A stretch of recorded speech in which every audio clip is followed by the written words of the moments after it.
Good afternoon to you.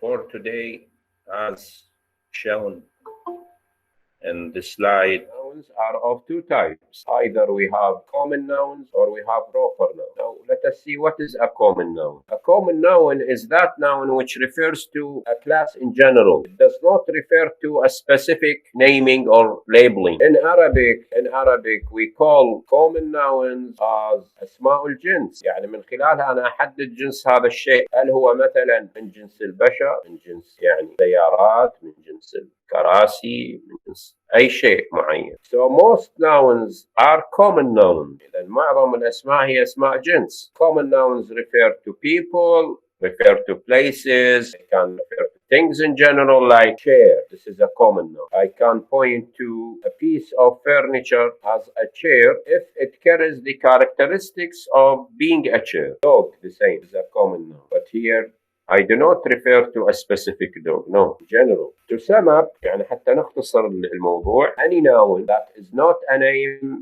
any noun that is not a name is a common noun. مثلا teacher is not a name of a person, it's a common noun. Car, music, danger, receipt, book, paper, pen, and so on. Now, these nouns can function as the subject of the sentence, the object of the sentence, or a complement. Complement may be of a preposition. So nouns have functions to do in the language.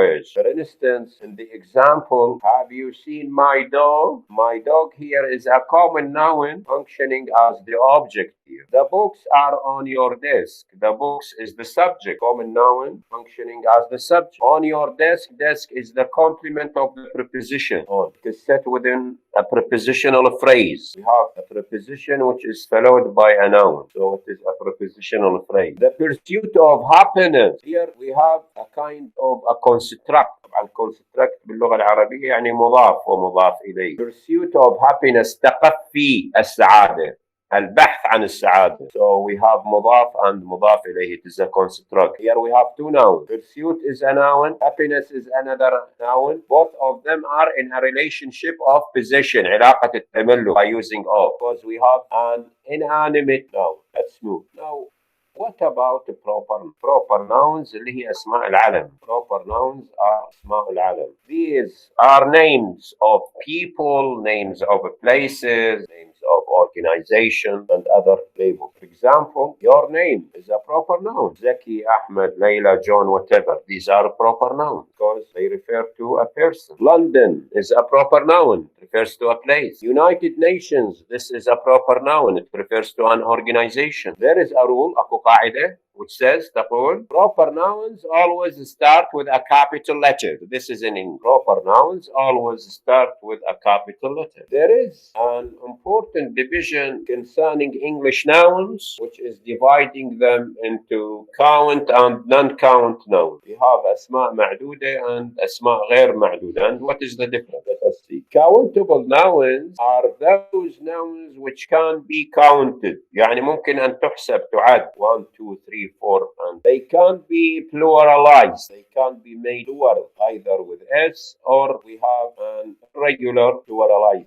As an illustrative example, we can say 1 pencil, 2 pencils, 3 pens. So the word pencil is a countable noun. Why? Because it can be counted. It can be made plural. As for uncountable nouns, and there are lots of nouns that are uncountable. You need to know them, memorize them. They are important. Go to grammar books and see what are the uncountable nouns in English, like water, butter, coal, money, salt, iron, and so on. These nouns cannot be counted. ما ممكن أن تعد unless we have a partition I يعني كلمة تجزئ هذا الاسم الغير معدود. مثلا أقول a piece of butter, an item of money, part of what?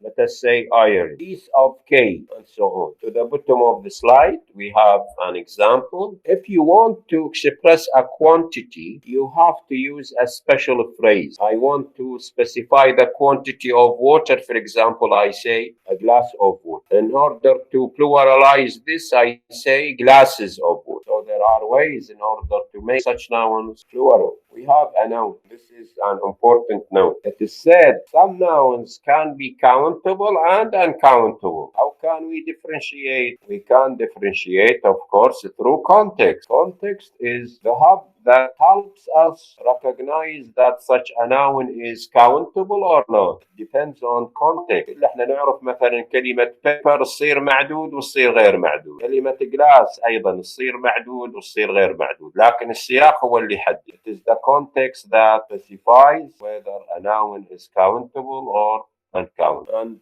here there is an example in order to give you an idea about how a given noun can be both countable and uncountable. The word hair and hair. Example number one. You've got some hairs on your t-shirt. Here we have a countable noun. أنا جاي أشير إلى بعض القطع من شعرك أنت على قميصك. وبين قوسين مكتوب عندنا there might be 5 or 6 of them. 6 pieces of your hair. But in the second example, when I say your hair looks lovely, hair here is uncountable noun. Here I am thinking of your hairstyle. I am not thinking of what some hairs or some pieces of your hair. No, in general here. I am talking about hair in general. Yeah. Now, let's move to Arabic. As you know, again, in Arabic, we have parts of it. We have ism, fi'l, and harf. The noun, which is an ism, stands for something that can be concrete or abstract. And the same is true, dear students, with English nouns. Nouns can be concrete, means they can be seen, they can be touched, and they can be abstract. They are recognized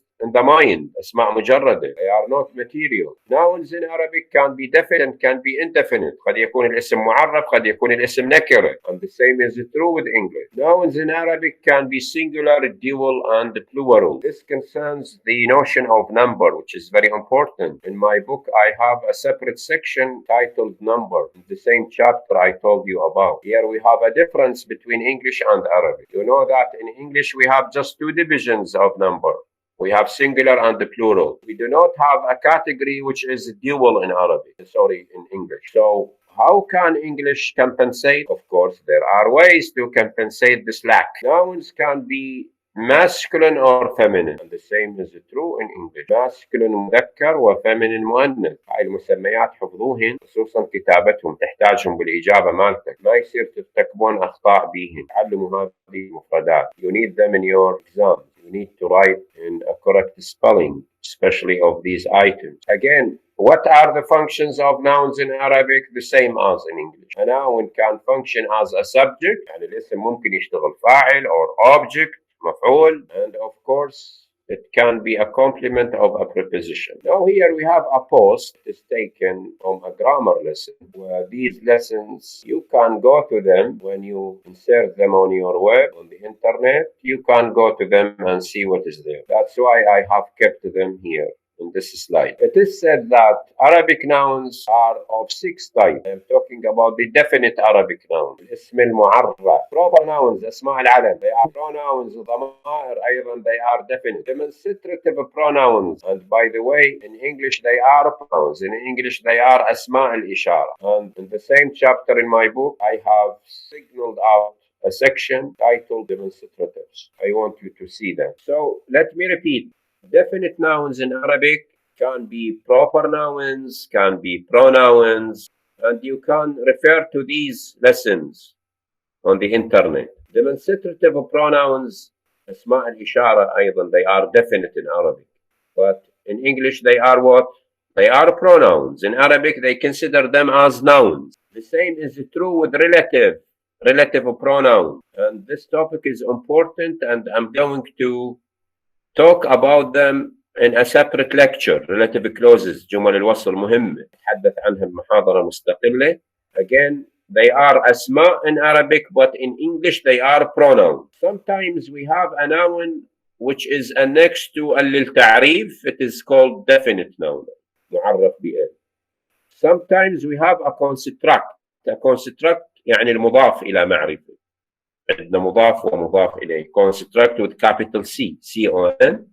C-O-N-S-T-R-U-C-T. عندما أقول مثلا كتاب الرجل. كتاب is نكرة، الرجل معرف بإن. من خلال هاي الإضافة أصبح الاسم definite. An issue concerning Arabic nouns is that adjectives in Arabic, they are considered as nouns, but in English they are a separate class. Adjectives like nouns in Arabic are affected by number, gender, case, and state and person. And we are going to see that nouns and adjectives have cases. For example, nominative case حالة الرفع, genitive case حالة الجر and accusative هي حالة النصب. Because you know that Arabic is a morphological language, that's why it is affected by the case of the noun. State, what do we mean by a state? We mean that a noun can be indefinite, نكرة, definite يكون معرف, or construct أو مضاف. This is the word I told you about. Construct, it is what? It is المضاف. Construct, when you have two nouns together. Gender, الجنس, may be masculine or feminine, مذكر or مؤنث. Now let us see this statement. It says gender is an inherent characteristic of nouns. Gender is an inherent characteristic of nouns. What does this mean? If I say رجل, رجل, is it feminine or masculine? Masculine. Masculine. شلون عرفت أنا؟ هو خاصية الاسم، هو خاصيته مذكر، يعني صفة متأصلة بهذا الاسم أنه يشير إلى ذكر. هذا معنى الانهيرنت. هسه وضحت؟ Yes. لكن عندما أقول امرأة, this is feminine. يعني I am, as a speaker of Arabic, I know that such a noun is feminine. هذا بعد من خلال قضية اكتساب اللغة. Language acquisition. We acquire those things. ينتقل إلى الجزء الآخر يقول but is part of the declension of adjective. Part of the declension. Declension يعني تصريف طلاب. Gender is part of the declension of adjectives. ما معنى هذا الكلام؟ شنو يعني جزء من تصريف الصفة؟ قضية الجنس. الصفة تصرف حسب شنو؟ حسب جنس الاسم. هذا معنى. أقول مثلا كتاب مفيد، رواية مفيدة. لاحظ الصفة الآن تغير شكلها، لأن رواية is feminine مؤنث. هكذا. Concerning number we have singular, dual or plural. وراح نحكي عندنا مثال بالسلايد الأخير راح نتحدث عن هذا الأمر. Here we have an example about يعني a masculine noun and a feminine noun. It concerns something about the pronunciation of the final sound.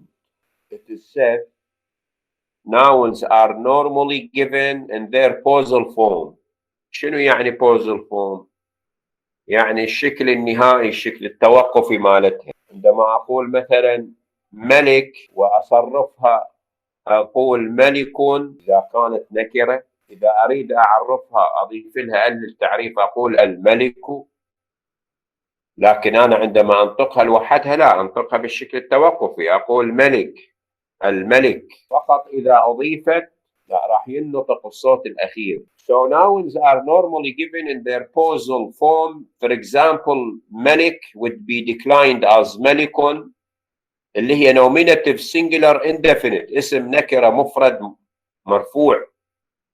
الملك it is nominative singular definite الآن لا، أصبح معرفة مفرد مرفوع. A feminine noun like ملكة would be declined as ملكة which is nominative singular indefinite. الملكة definite. لكن عندما أقول ملكة الروم لا ألفظ هاي التاء اللي بالأخير وحدها، لا، فقط أقول ملك أو الملك. Unless it is added, it is annexed, we pronounce the final consonant or the final sound. If I want to make a contrast, if you want to make a contrast between nouns in English and nouns in Arabic, you need to consider these points. يعني أنت بمناقشتك بإجابتك ضروري أن تشير إلى هذه النقاط. تشير إلى الفورم، الصيغة، شكله، inflection، تصريفه، الكيس هل هو مرفوع، هل هو منصوب، هل هو مجرور، هذا بالعربي. أيضا شنو يقابله باللغة الإنجليزية؟ قضية النمبر، العدد، مفرد، مثنى، جمع، أيضا هذا بما يخص اللغة العربية. الجندر مالته والستيت، يعني أقصد هل هو definite هل هو indefinite. عندنا أمثلة وراح نتحدث بها، قسم من عندها موجودة بالكتاب. Let us consider the first example. القراءة مفيدة. القراءة مفيدة. القراءة is a noun. مفيدة is an adjective, but it is considered as a noun. Both of them are in the nominative case. Both of them are singular. القراءة is definite. مفيدة is an adjective modifying القراءة. When I translate into English, I get the following. Reading is beneficial or is useful. Reading is beneficial. So in order to connect the two parts, I need a verb of to be in English, because English sentences are always verbal, unlike Arabic ones, which can be nominal only, as it is set in this example. Al-Qira'ah is singular, Mufida is also singular. But if I say قرأت كتابين مهمين, now the number differs. We have two books. In Arabic, we have the dual number. In order to compensate this lacking in English, we say two. كتابين is in the accusative case, يعني منصوبة by the morpheme ya, because it is what? It is a dual.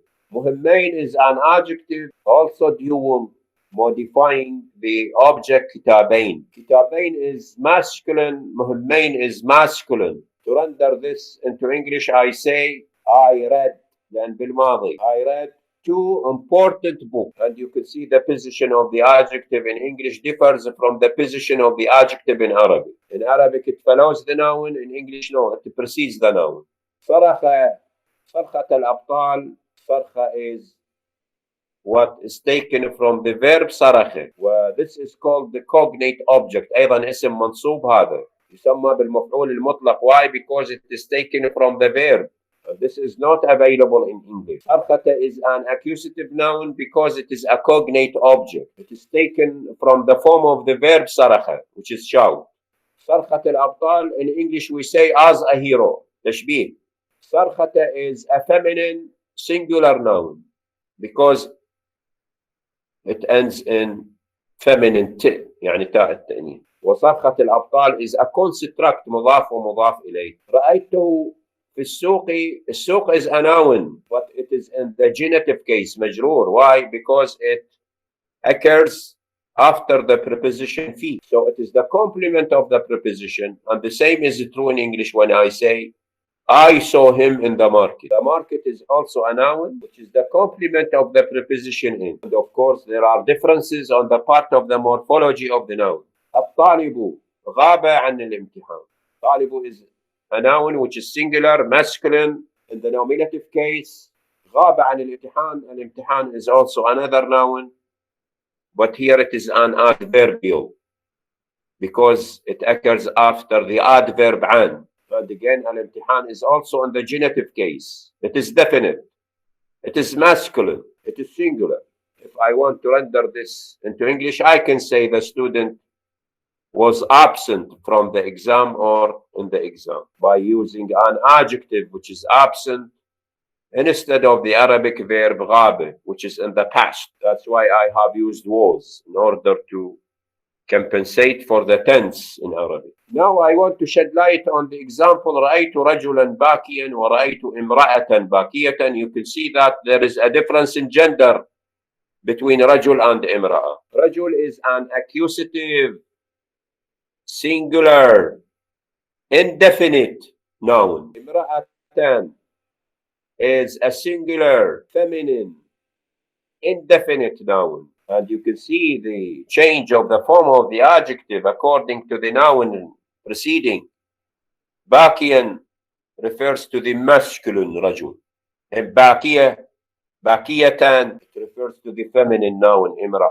So part of the declension of the adjective depends on the noun being modified in Arabic. This is not available in English. This is a big difference between what English and Arabic. If I want to render, the adjective in English does not change. I can say رأيت رجلا باكيا. I saw a crying man. رأيت امرأة باكية. I saw a crying woman. So crying does not change in the first and in the second. Gender and number and person do not affect the adjective in English. Now let us compare. خلينا نقارن between these pairs. الزوج الأول موجود في كتابي. refresh your mind. أقول دخلت البيت وأقول بعت البيت. هسه من حيث التركيب جاي نشوف نفس الشيء. اثنيناتن بدن بأفعال ماض، تاء الفاعل موجودة وكلمة البيت موجودة بالجملتين.